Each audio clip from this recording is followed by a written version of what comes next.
आता है। इसका मतलब है और क्या कॉज हो सकते हैं इसके अंदर। नेक्स्ट होता है that is the viral disease. कौन सी होते हैं, कोई वायरल डिसीज हो जाए या कोई कंजेनाइटल एबनॉर्मेलिटीज, क्या मिल जाए, congenital abnormality of the kidney, renal system का मिल जाए, या कार्डियोवैस्कुलर का मिल जाए, या रेस्पिरेटरी का मिल जाए। तो ऐसी कोई भी कंजेनाइटल एबनॉर्मलिटी मिलेगी तो उसमें भी क्या होगा, पैथोलॉजिकल जॉन्डिस है वो इंक्रीज देखने को मिलेगा। तो ये कॉज से भी क्या होता है, इनका डिफरेंशिएशन का पता लगा सकते हैं। आगे आप समझो दोस्तों, वेरी गुड। अब देखिएगा, ये हमने अभी तक इसकी डेफिनेशन को समझा, मेनली कौन कौन से टर्म होते हैं, उनमें क्या क्या डिफरेंस होता है, उस चीज को देखा, किस तरीके से बिलिरुबिन ब्रेक होता है, किस तरीके से बिलिरुबिन निकलता है बॉडी से, आरबीसी ब्रेक होकर के किस तरीके से लिवर से, और लिवर के द्वारा किस तरीके से यूरिन के द्वारा और स्टूल के द्वारा इसको बॉडी से बाहर किया जाता है। यानी पैथोफिजियोलॉजी को क्या किया हमने, जनरली डिस्कस किया है। एक हमने देखा था कनेक्टेरस, यानी किस तरीके से क्रिगुलर नजारे सिंड्रोम बार बार बिलिरुबिन का क्या करते हैं, एब्जॉर्प्शन करने की वजह से क्या होता है, इंक्रीज हो जाता है, तो उसको क्रिगुलर नजारे सिंड्रोम बोलते हैं। ये हमने यहाँ तक डिस्कस कर लिया है। इसके बाद मोस्ट इंपोर्टेंट अपन डिस्कस करेंगे, that is the most important discuss करेंगे, दैट इज दी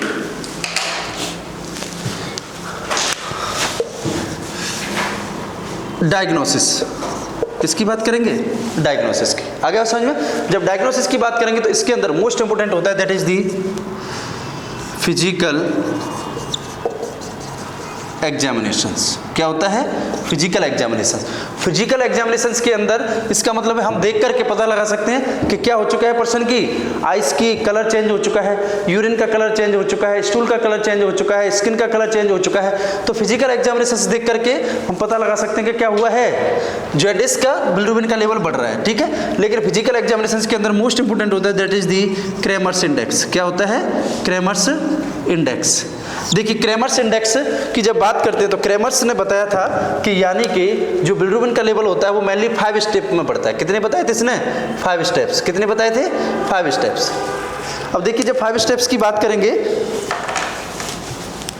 तो मान लीजिए ये बेबी है, ये क्या है, एक बेबी है। देखिएगा इसके अंदर ये क्या है, इसकी आइस माउथ हो गए, इसका मतलब नेक्स्ट देखिएगा, यानी कि ये क्या हो गया, इसकी हैंड हो गए, क्या हो गए, हैंड्स हो गए। इस तरीके से ज़्यादा ही थिन हो गया बेबी, इस तरीके से। आगे बस समझ में। और इसके बाद में यहाँ से क्या होता है पर्सन का,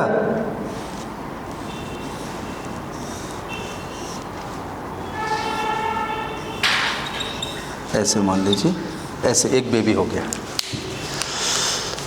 और दिस इज दी अम्बलाइकस।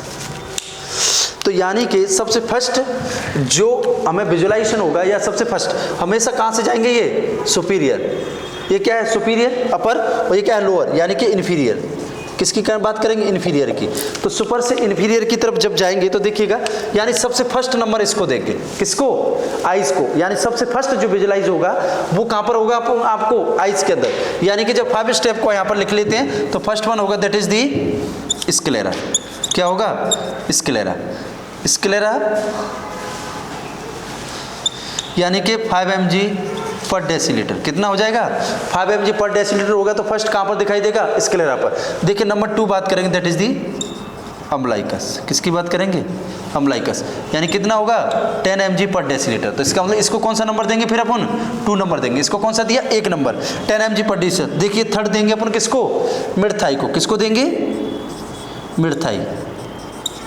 जब मिडथाई की बात करेंगे तो इसका मतलब इस पर कितना होगा, 12 mg पर डेसीलीटर। 12 mg पर डेसीलीटर हो गया तो किस पर हो गया, मिडथाई पर। और देखिए इसका मतलब यहाँ पर दिखाई देने लगेगा, यानी इसको अपन कौन सा नंबर देंगे, थर्ड। कौन सा नंबर देंगे, थर्ड नंबर। आगे समझ में। अब देखिएगा यहाँ तक, यहाँ पर भी दिखाई देगा तो इसको भी कौन सा देंगे, थर्ड देंगे। कौन सा देंगे, थर्ड। अब देखिए यहाँ पर होगा रिस्ट। क्या होगा, रिस्ट। और यहाँ पर होंगे दैट इज दी एंकल।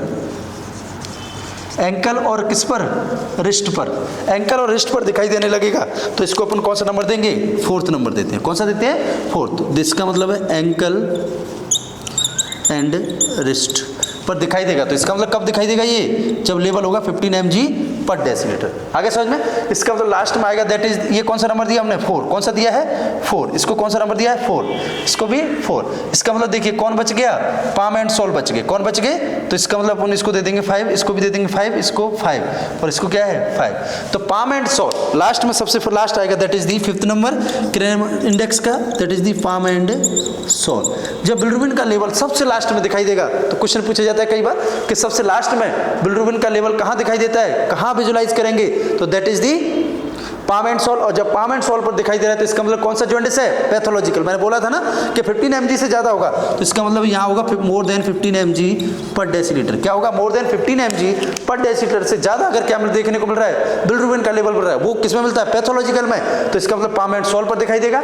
और सबसे लास्ट में विजुलाइज होगा पाम एंड सॉल्ट पर, और इसी से आप आइडेंटिफाई कर देंगे कौन सा हुआ है, पैथोलॉजिकल जॉन्डिस है। और इसी से अपन को पता लगा जब मोर देन 15 mg होगा तो किसको, ट्रिपल बी को क्रॉस करेगा, ब्लड ब्रेन बैरियर को क्रॉस करेगा। तो इसका मतलब क्या है, पैथोलॉजी कर्नेक्टेरस कॉज करेगा। क्या करेगा, कर्नेक्टेरस। किससे असेस करते हैं ये, क्रेमर्स इंडेक्स से। और किसको असेस करते हैं ये, जॉन्डिस के लेवल को, किसके, जॉन्डिस के लेवल को। और जिसमें पाम एंड सॉल्ट सबसे लास्ट वाला जो स्टेप होता है वो बताता है किसको, पैथोलॉजिकल जॉन्डिस को। किसको बताता है, पैथोलॉजिकल जॉन्डिस को। आगे समझ में, फिजिकल एग्जामिनेशन इसमें पढ़े अपने क्रेमर्स इंडेक्स। आगे समझ में एक और होता है इसी के अंदर, याद रखना, स्क्लेरा पर 5 mg, number 2 umbilicus 10 mg, mid thigh 12 mg, ankle and wrist 15 mg और palm and sole more than 15 mg पर डेसीलीटर। 1 2 3 4 5, जैसे जैसे नीचे जाएंगे 1 2 3 4 5, क्लियर है, 4 5। तो इस तरीके से आपने असेस करना है किसको, क्रेमर्स इंडेक्स को और जॉन्डिस के अंदर बिलिरुबिन के लेवल को। देखिए इसके बाद एक और आता है that is the Ingram icterometer. क्या बोलते हैं उसको, इनग्राम इक्टेरोमीटर।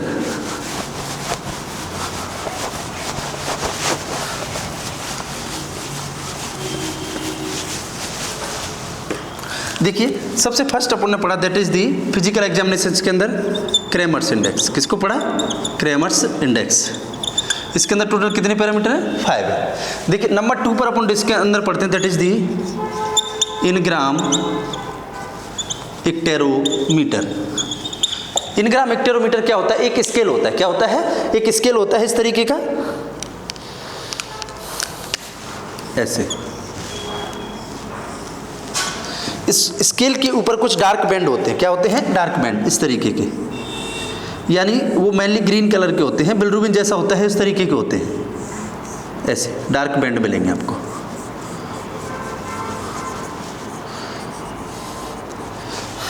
देखिए दो कंडीशन होंगी इसमें, इसको अपन ने क्या बोला, डार्क बैंड। क्या बोला, डार्क बैंड। इसको क्या बोलते हैं, transparent band, transparent band, dark band और ट्रांसपेरेंट बैंड। अब इसको क्या करते हैं, डीपली स्किन के ऊपर पिंच करते हैं। जैसे कि मान लीजिए ये हो गया, अब इसको लेंगे इस तरीके से और लेने के बाद में क्या करेंगे, स्किन के ऊपर ऐसे पिंच करेंगे। जब पिंच करेंगे तो ये डार्क बैंड है क्या हो जाएंगे, डिसअपियर हो जाएंगे। क्या हो जाएंगे, डिसअपियर हो जाएंगे। और पूरा का पूरा स्केल है वो कैसा दिखने लगेगा, हमें ट्रांसपेरेंट की जगह डार्क दिखने लगेगा। आगे समझ में, तो इसका मतलब हम समझ जाएंगे कि क्या है, ये बैंड डिसअपियर हुआ है। तो इसका मतलब हम कंपेयर करेंगे कि किसके साथ में, स्किन के कलर के साथ में बिलिरुबिन के लेवल। तो इसका मतलब अगर डिसअपियर हो गए तो बिलिरुबिन का लेवल बढ़ा हुआ है, इसका मतलब स्किन के ऊपर बिलिरुबिन है, तो इसका मतलब जॉन्डिस है। अगर ये डार्क बैंड डिसअपियर नहीं हुए, प्रेजेंट हैं, तो इसका मतलब क्या है, बिलिरुबिन का लेवल स्किन के ऊपर नहीं है, अभी बिलिरुबिन का लेवल इतना नहीं बढ़ा है कि स्किन के ऊपर आ जाए, तो इसका मतलब क्या है, जॉन्डिस एब्सेंट है। आगे समझ में, तो ये इसको बोलते हैं इनग्राम इक्टेरोमीटर, जो कि बैंड के साथ में ऐसे करते हैं, ट्रांसपेरेंट होता है। ट्रांसपेरेंट एरिया पर हमें क्या दिखाई देता है, जॉन्डिस का मतलब बिलिरुबिन दिखाई देगा। तो इसका मतलब कैसे, डार्क बैंड से मैच खाएगा, तो इसका मतलब क्या हो चुका है, डिसअपियर हो चुका है, तो जॉन्डिस है।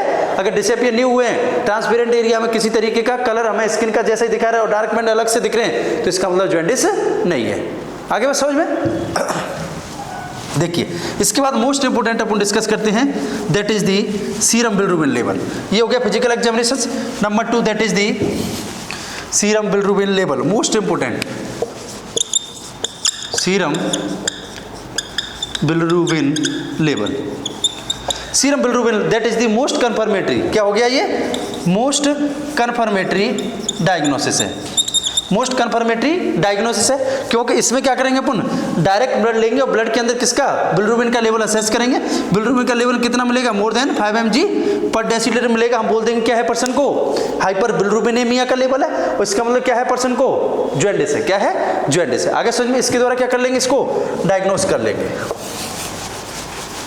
अब देखिएगा, डायग्नोस कर लिया हम उन लोगों ने,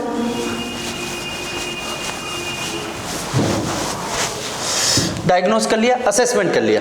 अब देखिए इसके बाद मोस्ट इंपोर्टेंट होगा दैट इज दी ट्रीटमेंट। किसकी बात करेंगे, ट्रीटमेंट। किसकी बात करेंगे, ट्रीटमेंट। और ट्रीटमेंट मैंने आपको बताया था दो कंडीशन होती है, कौन सा जॉन्डिस होता है, फिजियोलॉजिकल, एक होगा दैट इज दी पैथोलॉजिकल। कौन सा होगा, पैथोलॉजिकल। फिजियोलॉजिकल में नो ट्रीटमेंट, कोई स्पेसिफिक ट्रीटमेंट की जरूरत नहीं है, सिर्फ क्या करना है, जो रूटीन केयर है उसी को इंक्रीज करना है, बेबी को फ्लूइड का इंटेक बढ़ाना, ब्रेस्ट फीडिंग को बढ़ा देना है। आगे समझ में। और नेक्स्ट मोस्ट इंपोर्टेंट होगा दैट इज दी पैथोलॉजिकल। इसके अंदर क्या होगा, ट्रीटमेंट का नीड होगा। किसका होगा, ट्रीटमेंट की जरूरत होगी, क्योंकि ये क्या है, पैथोलॉजिकल ब्रेन को क्या कर सकता है, डैमेज कर सकता है, 24 आवर्स से पहले होता है, और पैथोलॉजिकल कंडीशन में क्या होता है, ये इंक्रीज होता है। तो इसका मतलब इसका ट्रीटमेंट होगा that is the very very important. आपको पता है, नाम लिखूंगा उसी से आप समझ जाओगे कितना इंपॉर्टेंट है या नहीं है। सबसे फर्स्ट होगा दैट इज दी फोटोथेरेपी। कौन सा होगा, फोटोथेरेपी, मोस्ट इंपोर्टेंट, आप सब जानते हैं। नेक्स्ट होगा that is the exchange blood transfusion. Exchange blood transfusion किस तरीके से न्यू नेट के अंदर किस तरीके से ब्लड ट्रांसफ्यूजन करते हैं, क्या क्या प्रिकॉशंस रखनी है, वो सारे सब कुछ किसके अंदर देखेंगे अपन, एक्सचेंज ब्लड ट्रांसफ्यूजन के अंदर। और मोस्ट इंपोर्टेंट नेक्स्ट होगा दैट इज दी ड्रग्स। क्या होंगे, कौन कौन से ऐसे ड्रग होते हैं जो क्या करते हैं अपन, यूज करते हैं। क्लियर दोस्तों। तो देखिए ये, इसके बाद नेक्स्ट जो हमारा पार्ट 2 के अंदर अपन देखेंगे that is the neonatal jaundice के ट्रीटमेंट की बात करेंगे। ट्रीटमेंट के अंदर मोस्ट इंपोर्टेंट अपन किसको देखेंगे, phototherapy, exchange blood transfusion and drugs. Okay, take care, like and subscribe करना ना भूलें। Thank you.